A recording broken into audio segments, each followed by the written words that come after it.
Iyi ngiyi ni top 5 tugiye kuvugaho y'abahanzi barenze mu Rwanda. Rero mu bahanzi barenze mu Rwanda tugiye kumuvugamo batanu bonyine, maze ubundi baca impaka.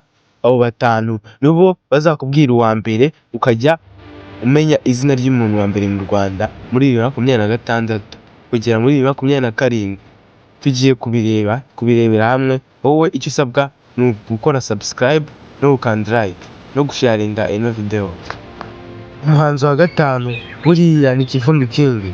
Kivumbi King akaba ari n'umwanditsi ku ruhande uretse no kuba ari umuhanzi. Kivumbi King rero afatwa nk'umuhanzi wa gatanu. Dore umuhanzi wa kane. Umuhanzi wa kane bigaragara ko ari uwa kane ni umuhanzi bita Chris Easy. Chris Easy niwe muhanzi wa kane. Umuhanzi wa gatatu ni Ben, mwese muramuzi.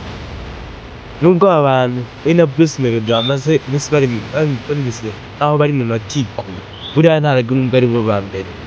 Dore uyu nguyu si uwa mbere.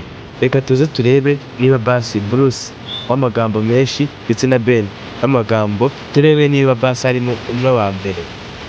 Number 2 ni Bruce Melody. Burya Bruce Melody ntabwo yakwiriye kuza ku mwanya wa mbere, ariko umwanya wa mbere uzi nyirawo arazwi. Reka tujye tumurebe. Nyirawo umwanya wa mbere ni umuhanzi bita Meddy. Nubwo asigaye akora indirimbo zihimbaza Imana, ariko niwe ufite umwanya wa mbere, nta wundi muhanzi wamujyamo. Nkaho views afite ku ndirimbo imwe Slow Down arizo views Bruce Melody afite ku ndirimbo 100 amaze gukora zose.